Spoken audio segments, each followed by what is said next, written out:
Well, today I'm really happy to be joined by Dr. Erika Izaguirre. Wait, did I say that right? I think I screwed it up again. Say it again. Izaguirre. Izaguirre. Izaguirre. I will remember that. And I have a co-host here, one of my DMA students at UNLV, Allison McSwain, who is very close to finishing her degree. I think you will be done this coming year, right, Allison? Is that the plan? That is the plan. That is the plan. And you know what? It's kind of, I like talking to other women with DMAs in trumpet because it's not very common. Right. And when I did my master's degree, which was in the 90s, I did my DMA I finished that in 2009. But when I did my master's degree in the 90s, it was even less common. I think when I was in graduate school for my master's degree, there were 0 women doing DMAs in trumpet, if I recall. There were a bunch doing master's degrees, but no one doing a DMA. And at that time, I thought, I am never going to do a DMA, ever.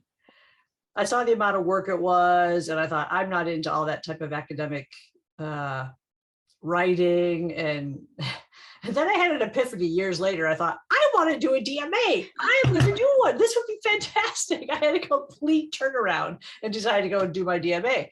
And when I was doing my DMA, there were still no other women doing DMAs at Eastman at the time. None. I believe that. So Erika, I met Erika at Eastman, and I think it was 2018. Is that right? Yes. Okay. And I was filling in for James Thompson for a brief time. I taught for him for 3 weeks, and he actually swapped with me, and he taught my students at UNLV. Did he give you any lessons, Allison? I can't remember if you were there. No, actually, that was in my pause, so I was not. Oh, wow. Okay, that's too bad. You would have loved it. But that's how I met Erika, and I was really amazed, Erika, at you. I was amazed at what you're doing. I was amazed at your trumpet playing, and I've been kind of following you a little bit loosely, and really thrilled to see that you've completed your degree and you're moving on to great things. I see really great things in your future. Anyway, so I wanted to know, because I usually start, I like to ask this question a lot. What made you start trumpet? What made you choose trumpet as your instrument? How old were you, and who was your first teacher? Sure. I started in 6th grade. That's when they start most band kids in Texas, which is where I grew up. And even though I'm like really meticulous and kind of nerdy and always on top of things, I managed to miss the whole band instrument tryout thing. I don't know why or how, because I was excited about it. Because my mom said you have to do something artistic, and I didn't want to do choir because my sisters were in choir, and I wanted to do something different. So I missed that day. So I go in on some other day with my mom, and they put out on a table, they're like, all right, here are your options: flute, clarinet, trumpet, trombone. So I didn't even get to try them. I'm just looking at them. I'm like, well, the flute's, that's a tiny little thing. I don't want to do that. Clarinet, I'm pretty sure that squeaks. I don't want to be a squeaker. Trombone looks awfully big, especially since I was like probably 4'11" at the time. So I was like, trumpet, that's what I'm going to do. And initially, I mean, even in 6th grade, I was practicing a lot. My parents could barely afford a trumpet. I mean, they rented for a bit, and then my dad went and bought one at a pawn shop. It was kind of really grungy. I just like dunked it in my tub and tried to make the best out of it. But in 7th grade, my then band director, Sarah, at the time, Sarah Callan, now Dr. Sarah Allen, who teaches at SMU, she would give me these little one-off lessons, like every month, every couple months, just like, hey, here's some Arbans, here's some albums, here's some, like, so she was very supportive. And 7th grade, I was the first 7th grader to be in the middle school jazz band. It was mostly for 8th graders, and they took the whole band to see Maynard Ferguson. Wow. Yeah. What year would this have been? Um, early 2000s, because I graduated high school 2007. So yeah, probably like 2000 or something, you know. So this was Maynard Ferguson and the Big Bop Nouveau at the One World Theater in Austin. And I've actually met Kenny Robinson, who was in that group, and I told him this story that the trumpets during, I think it was Chameleon, I don't even know. They started walking around. I'm in the fifth row. I got a trumpet player wailing behind me. I go home that evening. My ears are still ringing, and I'm like, Mom, Dad, I'm gonna be a trumpet player. Like, that's what I'm gonna do the rest of my life. I have no clue what that means, but this is it. And so I was practicing 2 hours a day. I started high school. I started practicing 4 hours a day. Wow. You know. Anyways, I could tell you a whole lot about That my is childhood, but amazing. So your big inspiration, is safe to say, to choose trumpet as your career was in seventh grade, and it was hearing Maynard. yeah. And just to have the support of the people I had, my parents never said no. And, Sarah, who I still talk to date, I'll send her little recordings and like little milestones. She was just always supportive and was like, "Oh, you can play that. Now here's, something a little bit more challenging."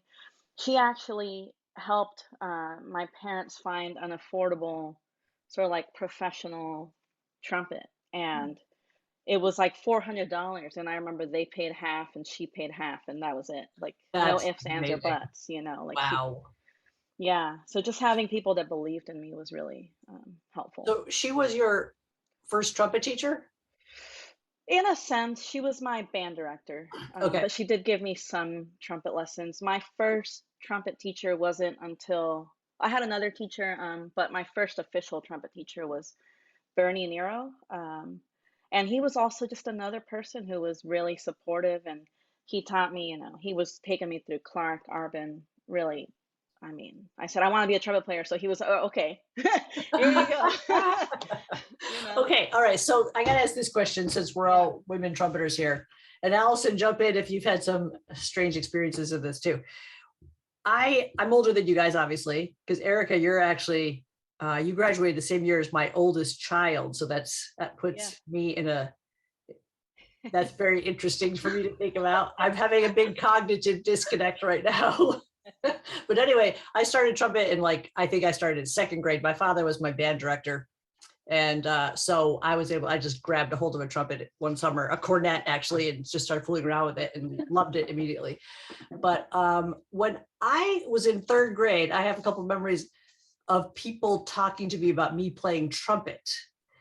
And one of them was my art teacher, who actually came to back in those days, he actually came to our room and gave us art lessons once a week. And he told me, this is me as a third grader, my art teacher said, "Oh, you don't want to play trumpet. It's going to make your lips really fat." This is what he was telling me. And I'm a very laid back kind of, I don't care what you think. I'm going to do what I think anyway. So it doesn't really matter. It didn't really faze me at all. But looking back on it, I just think that was so weird to be telling this 9-year-old kid who's chosen this instrument to play, "Oh, that's going to make," and I don't think he was telling the boy trumpet players this. No. So did you have any weird experiences like that? Like, "Oh, you're a girl trumpet player. What's that all about?" I honestly, even growing up in Texas, was really sheltered in that regard. I didn't really have a lot of experiences. There was just two instances early on that I kind of recall. They were both in high school. One was, I think I was a junior and I made like the all-state or the region orchestra or something. I don't know. I was third chair, and so I had Mickey Sasaki, who's now professor at University of Oregon, and Etienne, I can't recall his name right now, but they're both really nice, and then we're friends to this day.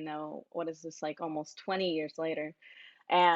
But Etienne at the time turned to me and said, "I didn't know girls could play trumpet."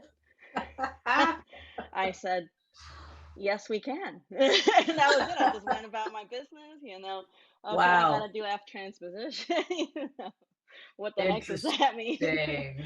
But yeah, that was one instance. The other was 2 years before when I started high school. Um, I made initially freshman year, I made the top band.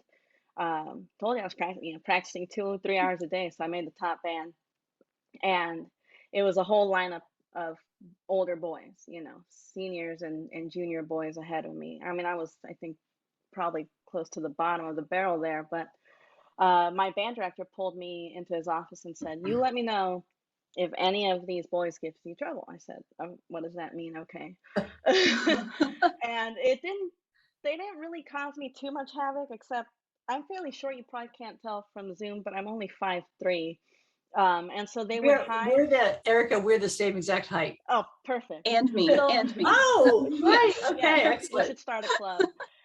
They would hide my notebook or my pencil, or I'm pretty sure someone hid my shoes because I, to this date, can't find them, but into the top cubbies. And so then I'd go to class and I'd be like, grabbing my trumpet. Where's my binder? I can't find my binder. You gotta be kidding me. So that's the kind of stuff they would do. But it didn't really faze me. I never at the time thought it was because I was a girl. I just thought they were jealous that I was young. What do you think looking back on that now? When you look back on that now, do you have a different take? Or do you really think that's probably all it was? It's petty. I mean, but we were all kids, and I think maybe they didn't know how to handle their emotions. And certainly I was one of very few women in that program. And it's so tough to go back and look at things that occurred when you were growing up and assess it objectively. It's really hard to do that. I don't know if did you have any experiences like that, Allison? Yeah, I remember one very distinctly because, we're all 5'3". I was very tiny, like through middle school, like just inordinately small. And, so I'd be lugging a trumpet case around, like leaning heavily to one side, trying to, take it along with me. But I remember I didn't really have an impression of like, oh, this is a boy instrument or whatever. But I did notice like, oh, all of my close friends all play flute, and I was the one in the brass class versus the woodwind class. But I don't remember it really phasing me very much until it was at like a solo and ensemble event or something where we were with people from other schools. And it was one of my mom's friends. So it was a grown up who was a band director at another school. And I had already played, all of my stuff was put away. And my mom was introducing me like, oh, this is my daughter, she plays in the band. And this woman just immediately, she said, what do you play, flute or clarinet? And I was like 11 or 12. And I just remember being so put off. Like, how could you assume that I play one of these lesser instruments? Like, I don't, And that was one of those things that later I was like, that just seems really off, like that she would try and guess my instrument. And later it's like, oh, she's just making this assumption because I'm a smaller person, I'm a girl. But then I don't remember, I had a similar experience to you, Erika, getting into high school, and I pretty quickly placed into the top band, and it was mostly guys, mostly like much bigger, older than me. And I don't remember anything like explicit, but I do just remember having this impression of like, oh, I've got to be good to be taken seriously here. And it wasn't too big. Like there was one guy in particular who would trash talk. Like I distinctly heard him talking about me, but it was just kind of like, hey man, like I'm better than you are. Like that's unquestionable.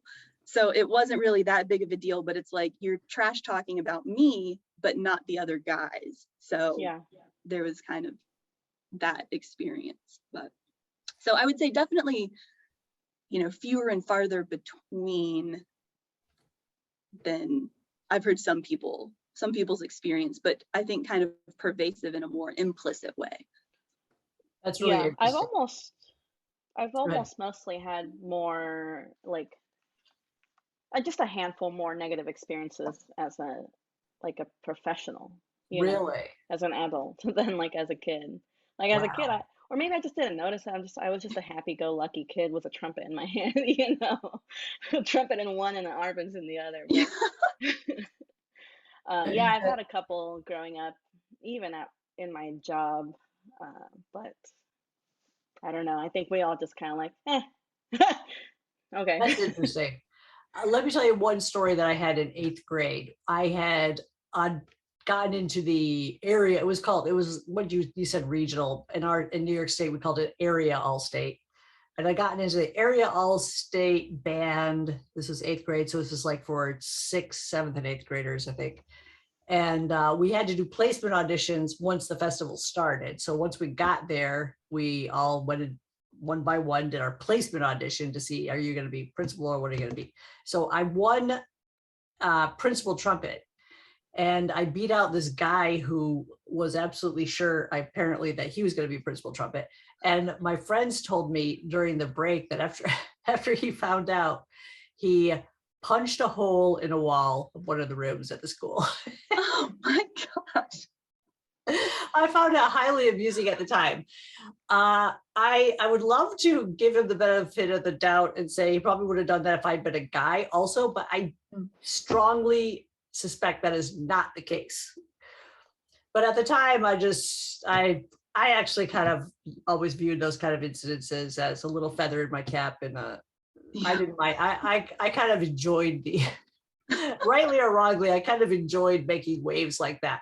I think that's my trumpeter personality, Erika. What about you? Did you did you get like, did you have an emotional response to these types of things?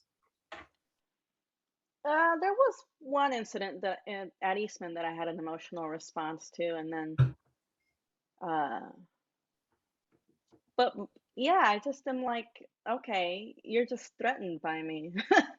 Yeah. Thanks. That is a good attitude. Now, speaking of Eastman, Erika, I wanted to know where were you before Eastman? Sure. What was going on? I went to UT Austin and studied with Ray Sasaki, who was amazing. Oh, you And grew he up was, in what's Austin? that? Did I you grow did. up? Okay. Yeah. Fascinating. Because And Ray was great. my daughter's actually in San Antonio. So I Okay. fly when I go to visit her, I actually fly to Austin and then drive from there because I can get a nonstop. And I love Austin. It's a really fascinating place. And I'm very impressed with I'm really impressed with the music programs in Texas schools. Yeah. They're So go ahead. incredible. I didn't mean to interrupt, but keep going. No, you're fine. Yeah, Ray was just great because he wasn't trying to make me fit into any mold. He was like, you know, these are your tools. How do you want to sound? You know, and so I learned a lot of great things with him. Um, Having not had a lot of lessons growing up, I did have a lot of bad habits that he was helping me work through. Then I went and did my master's at Baylor University with Ah, Rudd, and that was like amazing. Like the wow. greatest thing, well, one of the greatest things that happened to me. Um, and he was so fantastic because artistically I think he liked what I was doing, but he wanted to make me a more efficient player, which is a lot of what he tends to work on, and like drones and the collaborative practice concepts. Hmm. And he just showed me, you know, as I started growing into a teacher as well, how to lead by example, which I'm really trying to put into place here at Concordia. And then I took a year off where I was a math tutor slash trumpet instructor Really? in Manor ISD. Yeah, it paid pretty Wow. well. Wow. You And must be good at then math. I love math. Not anymore. Now I need a calculator, but back then, yeah, you could ask me anything.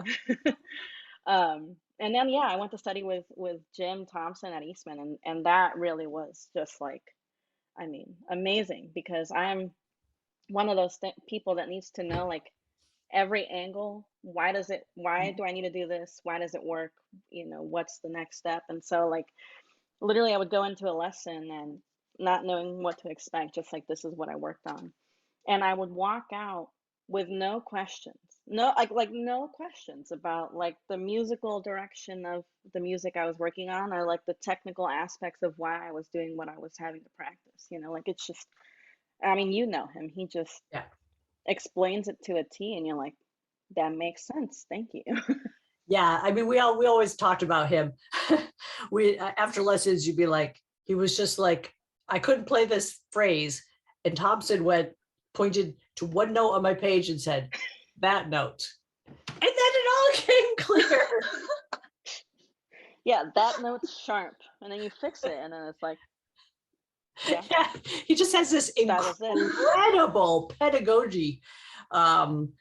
pedagogical knowledge, and he can take your playing and make it transform it from feeling like every note you play is Russian roulette and you don't know if it's going to work or not, to here's how you become consistent. And that's how he survived his principal trouble with Montreal and Atlanta, because he knew exactly how to be a consistent player and take it out of the realm of total fear to, Yeah. no, this is what you do, and you just do that and you're fine.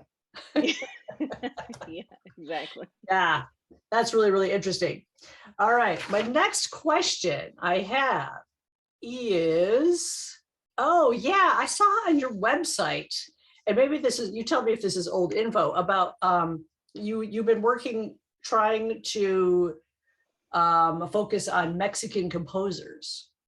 What is that about? It's in like, I want to commission a Mexican composer to write something, anything really, for trumpet. And I just haven't found the composer that speaks to me yet. So it's a work in progress. What it has become more now for me, it's sort of like this big overarching theme in my work that I do outside of it, well, within Concordia and just professionally, is like diversity and inclusivity. There's just, I mean, I know you know this, both of you. There's just not enough of it. We both just came off of IWC and ITG, and we saw the good, the bad, and the ugly, right?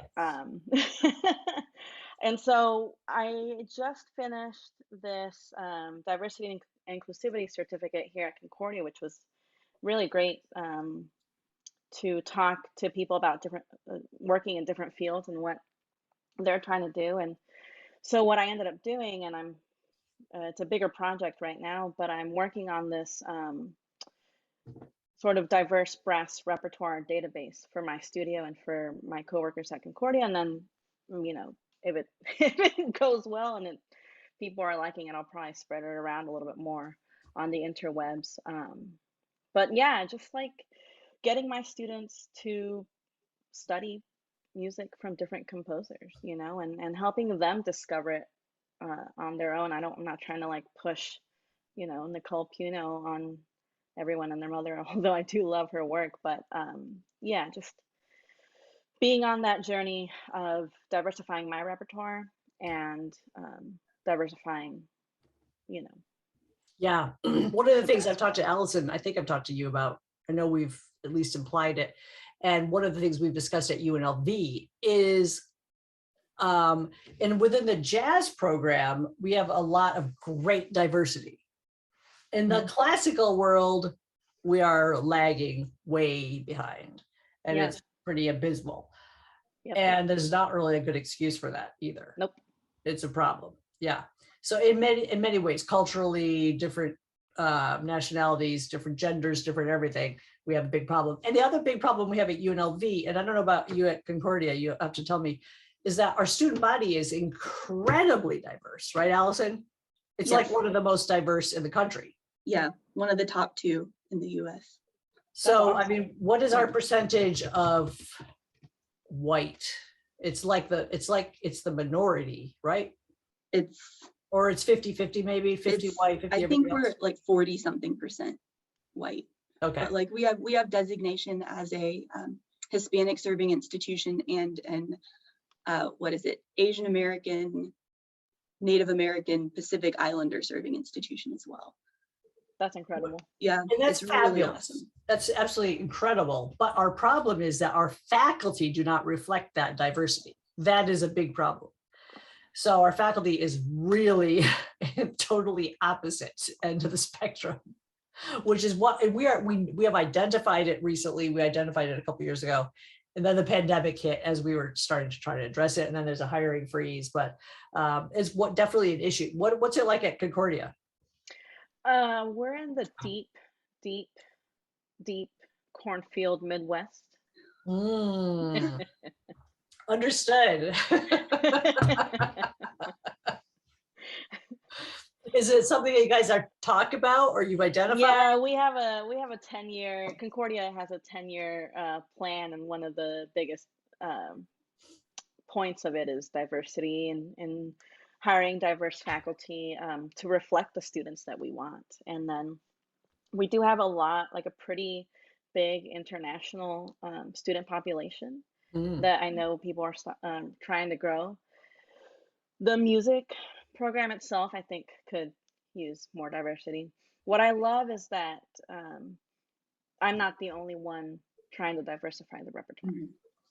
Like, I went to one of the orchestra concerts. I mean, I try to go, as teachers, we try to go to like as many concerts as like humanly possible. And I was at one of the orchestra concerts. And I mean, it was just like everything I could want in an orchestra concert, because I had Respighi, which is great.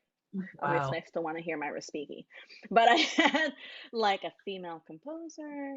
I think there was a Black composer. There was a Hispanic composer, and like that was the program. It was just like this everything. This needs to be everything. Like every concert should be this way. Yeah. Yeah. Wow, that's cool. Okay, so now, because I don't want to run out of time. Sure. I wanted to ask you, when you were going through high school and everything, were you more of a jazz player, more of a classical player? Did you do both? What's your background there? Even though Maynard was kind of like what did it for me, I'm more classically trained, but I have always done jazz. I've always been in a big band. Even out here, I'm in a big band. I would play once or twice a month, and I teach the jazz ensemble here, and I also teach jazz in lessons. But primarily I'm classically trained. Wow. Yeah. Allison, I'm thinking we need to get Erika at UNLV. That would be fabulous. That would be fabulous. Just say when. I will. Right. So the sad thing is that I'm actually moving from Las Vegas later this summer. But if you come out, I will fly back in for that. Perfect. Love it. You got plenty of places to stay when you're back in town, Allison. So that should not be a problem. Yes. So then who developed your concept of sound? Who were what trumpeters? Like I always tell my students, because they usually ask, I had 3 people. Maurice Andre, Rafael Mendez, and Herseth were my 3. Those were the 3 people that absolutely I patterned my sound after and styles after. Those 3 guys. What about for you? It's very weird, but Maynard, because after I saw him, I like, of course, find every album possible. Then I went to another extreme and I listened to every single Timofey Dockschitzer album. Oh, ever. Wow. Yes, there was a period when I had that vibrato and people were like, you sound like a mariachi player, which I didn't down. And who knew Dockschitzer was the original mariachi? Yeah. Right. Then I went through a phase where I was just listening to a lot, but I think Allison Balsam, in a sense. I was very obsessed with her for a minute when she first sort of became prominent, which was like in the second half of my undergrad. That is absolutely fascinating. Fascinating. First of all, I never even knew anything about Maynard basically until I met my husband, and he was a massive jazz fan, and he told me all about Maynard, and that was as an undergrad. It was so dumb. I was in a really small high school and we had no jazz program whatsoever. And then when I went to college, my trumpet teacher said, you really should get involved in jazz while you're here. And I said, no, I'm not going to. I'm a classical player. And it was so stupid. It's like the stupidest thing I've ever done in my life. And then I teach in Vegas, where the jazz program is massive. And now I just tell all my students, do not be an idiot like I was. Get involved in jazz. If you haven't already done it, learn the language, get involved. You will never regret it. So that's really fascinating that Maynard was one of your big inspirations. And that's really fascinating about Doc Schutzer too. For me, my introduction to him was hearing his Artunian, and I patterned kind of my Artunian after him. Yeah. So, and then go ahead. That was my gateway drug to Doc Schutzer, was the Aratunian. Interesting. And I just did not stop. Oh, wow. Interesting. Of course, it was easier for you because you guys were in the age where you could access all this on YouTube. For me, back in my day, it was go to the music library once a week, browse the stacks, pull out random things and listen to them in the listening room for an hour. So, well, that's I was just talking to my partner about this, about the library at UT. Was really, it's not as good now, unfortunately, but it was really good then. And I would just like once or twice a week bring my backpack, like on a Saturday, bring it empty and just like fill it up with like CDs and books. And I was just like, wow, that would be what I would listen to during the week. That is, I didn't know that anyone your generation ever did that. Well, you know, I'm like late 80s, so I'm kind of like at the tail end of CDs. Yes, yeah, that's right. Yeah. That's interesting.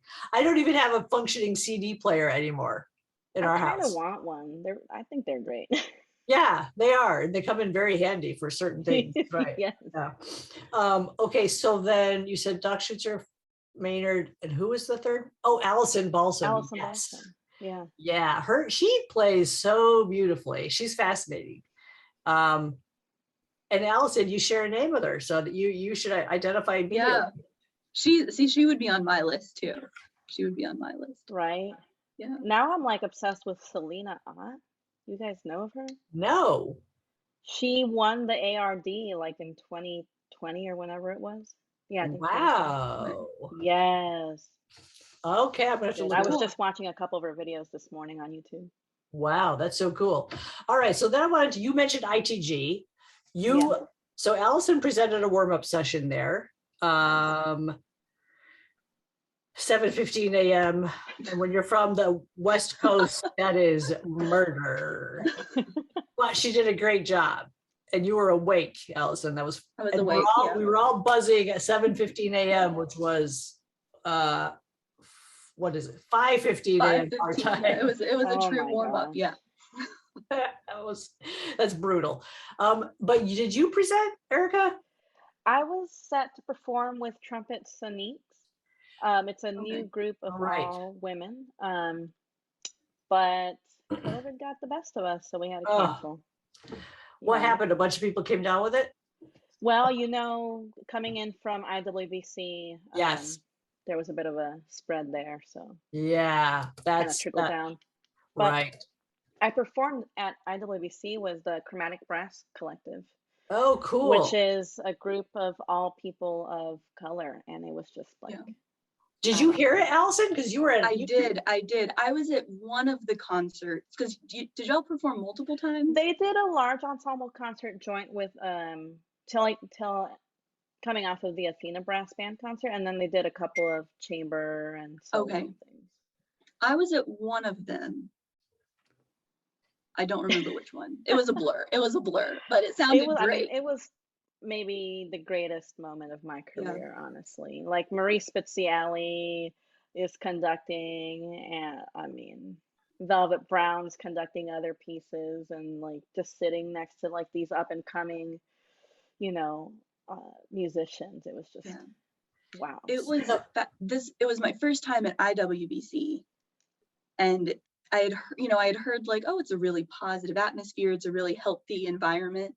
And it was just such a pleasant, like fulfilling, exciting experience to just be surrounded by a bunch of women playing brass. It's pretty. I did a solo recital at IWBC in 2017. And that was it was on the East Coast. I can't remember what school it was at, but that was a lot of fun. It was a blast. but I haven't been back since then. Oh, So you gotta go. yeah, I know. And I thought about going this time, but our school can really fund one trip. So we were taking a prelude group to ITG. So that was the one that we ended up going to. Nice.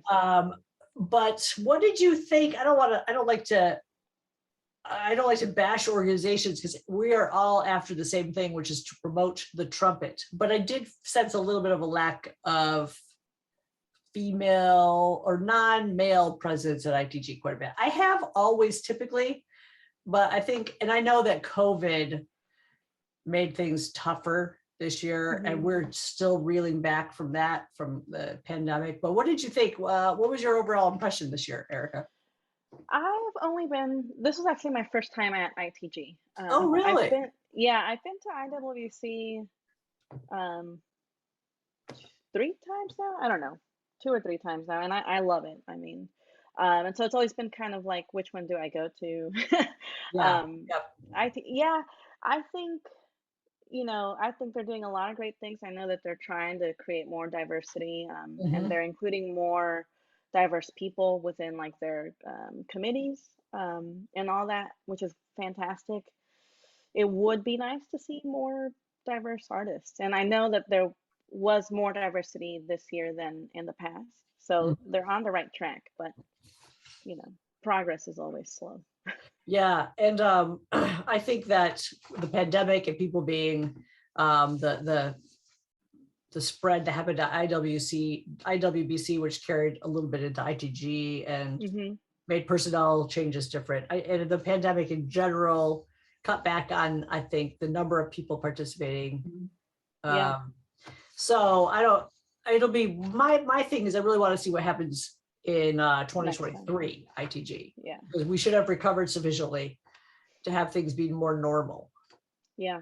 It was great to have them feature the Monarch Brass. Yes, I didn't get to hear really them. cool. I wasn't there yet, but yeah, I wish I could have. Allison, did you hear them? Were you there for that? No, I wasn't there that early either. Oh, okay. Yeah, that's cool. All right, so I want to get on to a little bit more trumpet nerd stuff here before we close out. What's your favorite etude book, Erika? I have so many books. Okay, what's a couple of your favorite? Okay, Charlier. I mean, you cannot go wrong reading a Charlier. Okay, I'll give you 3. Charlier. Okay. The Bordoni. Tizak. I really like his rendition because they line up well. My partner's a bass trombone player, so we'll play them together. Oh, and okay. I like that he tells me which ones are not in the same key, so I don't have to like figure that out. And then one book that I don't pull out often enough, but I love, it's the 3rd volume of the French Arbands. It's got these beautiful etudes in it. Well, whose edition is that? Oh man, I don't know. I'll send it to you, but I just know it as the French Arbin. I think it's so we're not talking about the Goldman edition of Arbin. No, this and is not like Tom Hooten's. Maurice Andre also has an edition. No. And he's French. It's not him. Okay. No, here, let me do a quick search, see if I can find it. Yeah, that's interesting. Why do you like this one? Oh, just the etudes are amazing. I mean, it has etudes from like Jolivet and Tomasi, and it's like not the ones that it's like different things. So yeah. Oh, cool. That's a good tip. Very good tip. What about you, Allison? What are your 3 favorite etude books? Ooh, Lancinati. I love the Lancinati because it's so varied, and I really like that. My second is the Getchell book, the 2nd book of practical studies, because I think there is some really nice music in there, but it's not technically so difficult, but like to work on musical phrasing, like even for me or for younger students. And I actually had one of those played as part of the prelude music at my wedding. So what was it? On piccolo trumpet? No, just E-flat trumpet. Yeah. Wow. It's beautiful. I think it's either number 76 or number 80, somewhere in that area, but it's absolutely beautiful. And then what else? There's just too many good books. I know there's so many books and so many that I've wrestled with at, you know, various points. So Well, I just downloaded the Worm, but I think it's technically Verb. Okay. I think it's W-V. Oh, yeah. We say Worm, Verb, W-U-R-M. And those ages are fantastic. Those are If you're a great. little bit bored of Charlier, Mm. because I mean, I've been playing Charlier since 9th grade. So I love Charlier, and I play them on my C trumpet and transpose because I want the mental agony that you're going to get when you play Charlier and transpose, because it is brutal. It is absolutely brutal. But so if I need to take it down a notch, I go to the Verb, because they're not as tough, but they're very beautiful, Yeah. but they're not nearly as brutal as Charlier. But I yeah, will tell you my least favorite book. Yeah, is which one? The Saxa, the 100 Transpositions. Oh, yes. I'm like, you know what, Erica, you're a college professor. Like, you've put this off long enough. Just do it. So I'm on Etude 4. Wow. I'm very Nice. proud of myself. Excellent. You know, Charlie Geyer introduced me to that book. And I still have the edition that I had bought back in 93 or whatever it was. Yeah, I think it would have been 93 or something. Yeah, those are not easy either. Those are tough.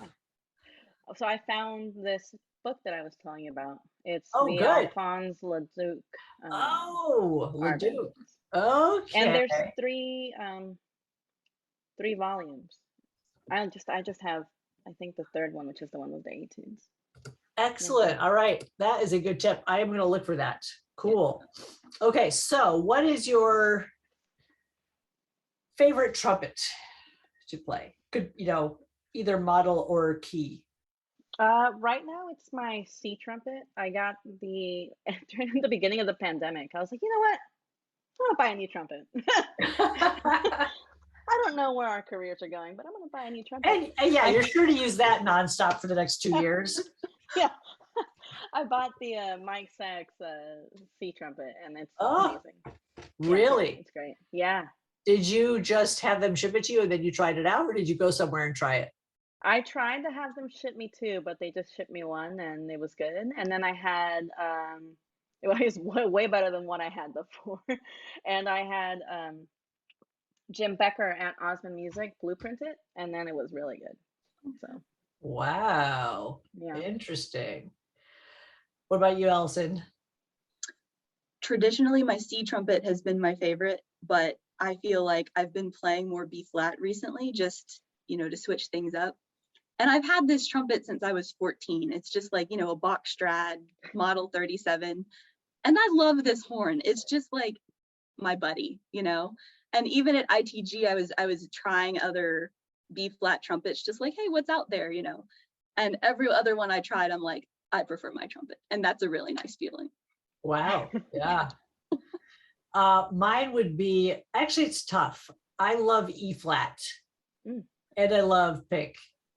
And I like the B flat side of pick. So but B flat side of pick, I need to be in shape to play. I can't, like, being out of shape is tough to play that little monster.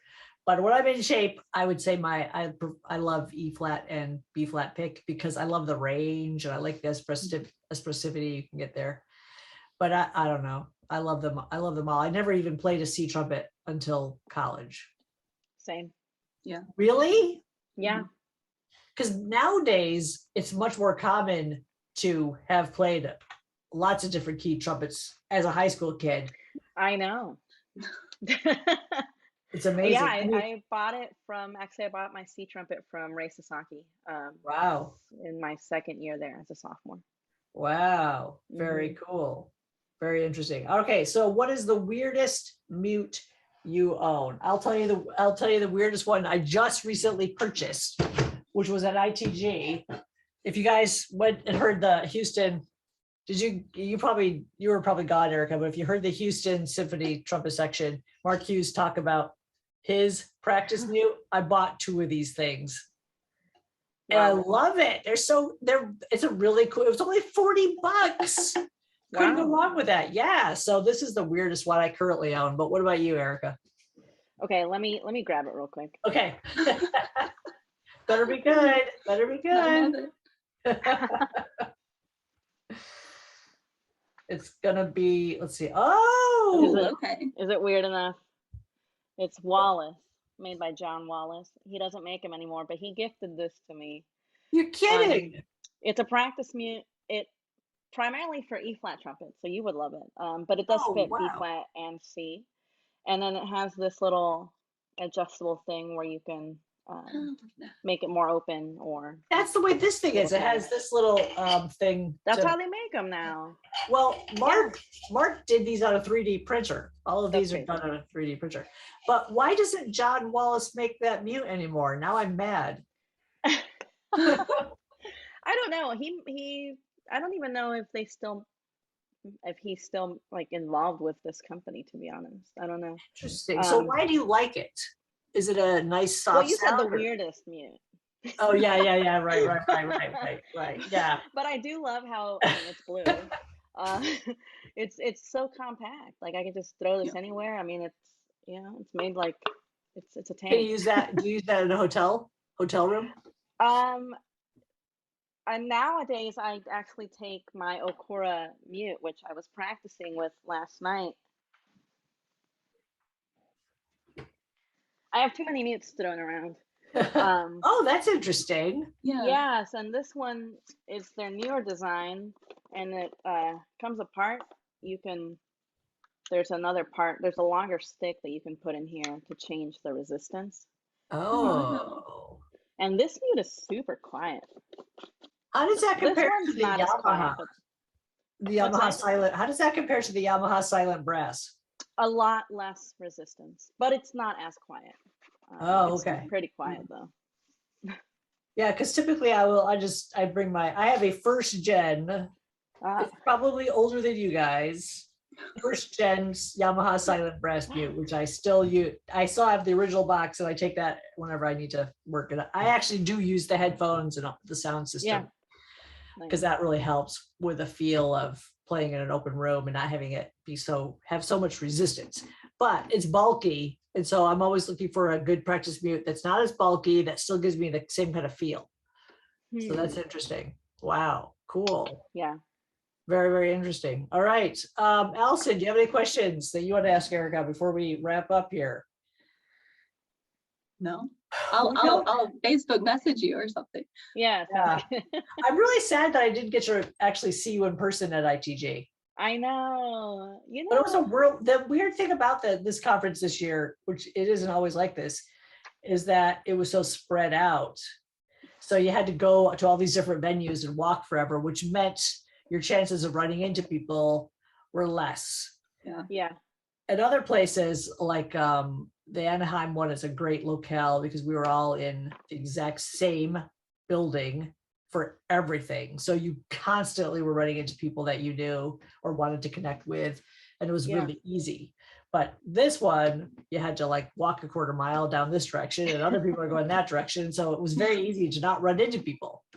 Right. That was the only drawback for this location. Other than that, I really like San Antonio, though. I mean, I love the river walk. That was fabulous. Oh, it's great. It's a great city. Yeah. I never knew anything about it until my daughter moved there. So I'm really enamored of it. Although I don't know how you survived the heat, Erica. I mean, in Vegas, we have heat. Yes, but it's a dry heat. It's a dry heat. Yeah. We just stayed inside, except for marching band. I think that's why I didn't like marching band in high school. I was like, this is why. I can play my trumpet inside. But the Texas marching bands are like incredible, aren't they? Yeah, Like, we huge. would rehearse. Well, I didn't do it at UT. I did it at John B. Conley High School, and we would rehearse at like 6 a.m., 6:30 a.m. or something, just to beat the heat. Yeah. And then in the evenings, like with all the lights on, so we wouldn't be in the heat. Wow. That's cool. All right. Well, let me see if I have any other questions that you want to ask you about before we wrap up here. I don't want to take up too much of your time. It's very easy, though. I mean, I don't get to meet too many or work with too many other women trumpeters who have DMAs. Yeah. Oh, actually, I was gonna tell you, Anne McNamara did a presentation at IWBC, and I think she's publishing it through ITG, but it's it's like the history of women brass Yes. professors. She contacted me and got info before that. Yeah. Yes. Yeah. So I'm really looking forward to seeing that. That's going to be really cool. I told her I was really ecstatic that she was doing this project because we need it and it's going to be really beneficial. Oh, it's great. Now we know who's out there. Yes, I know. It shouldn't be this tough. It Yeah. shouldn't be this tough to figure this out. That's a problem I think we have. It's actually like, oh, I mean, I run into people all the time and say, oh, I didn't even know you existed. That shouldn't be happening. Yeah. It really shouldn't. Yeah, so that's interesting. Wow. Okay, good. All right. Well, thank you so much, Erika. What's your next big project you have underway, or what's your dream project, or where do you see yourself in 5 years? Wow. Take any one of those and go with it. Just run. Oh, well, my next big project is doing a recital. I was just in Spain. We were doing a solo. I was performing as a soloist with the Concordia Band and Concordia Orchestra, and seeing that culture there, and seeing all the connections between that and the music of Mexico, which I've done a lot of research on, which is you think about it, it's obvious that they're connected. But experiencing that, I came up with this idea to do a recital that sort of ties in, like, Spanish music and draws a line towards Mexican music. That would be fascinating. Yeah, so I'm like digging around looking for different repertoire. Of course, Rafael Mendes is going to be on there. Oh yeah. Defia. Maybe I can get this, figure out my commissioning. And that's. So do you speak Spanish? Yeah, it was my first language. That was your first language? Yes, I don't really tell people until after I'm hired. I don't want to take the TOEFL, I've avoided it this far. So then, were you born in the States? I was in Austin, Texas. But I grew up, the household I grew up in was very much like, stepping into Mexico. I mean, Spanish TV was on, Spanish music was on, like, pretty much Spanish. I'm amazed because I detect zero trace of any whatsoever accent at all. I have a lot of students who were born in Mexico, and they're bilingual and I'm fiercely jealous of every single one of them. Anyone who's bilingual, I'm fiercely jealous of. It doesn't even matter what the other language is. I'm just, well, I think it's because I started learning English when I was 5, and I have 2 older sisters who are also, completely fluent, and I think that's why. Yeah, that's cool. Because my older sister has a bit of an accent. She was a trailblazer for us, right? So. Wow, that's cool. Yeah, so all of your relatives are Mexican. Is that safe to say? Yeah, definitely. I did I don't know why I did Ancestry.com. I did the whole it was just like, Mexican. Was it like 100%? I mean, well, when you break it down, right, it's like Spain, right? So like that, cool. And then like native Mexican, and I think I know I have like really, really distant great grandfather from the Middle East. So.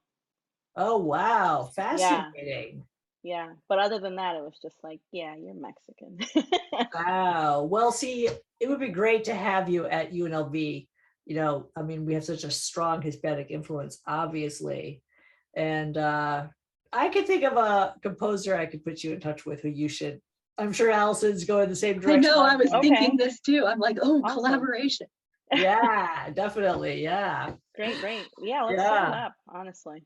Okay, I will. Yeah, I'll send you the name. I don't want to say it here, just Oh yeah, sure. Just to make sure. I don't want to step on anyone's toes or projects or ruin anything for anybody. This day and age, you never know. All right. Well, thank you so much, Erika. I really appreciate the time you spent to tell us about your background. It's fascinating, and keep in touch because I really want to see what's next on the horizon for you. And let me know about that. If you do a solo recital, I'll do everything I can to attend. Okay. Thanks so much. And really great to meet you, Allison. So Yeah, so good to meet thanks you for as having well. me. All right. Have a good rest of the week, you guys. Bye-bye.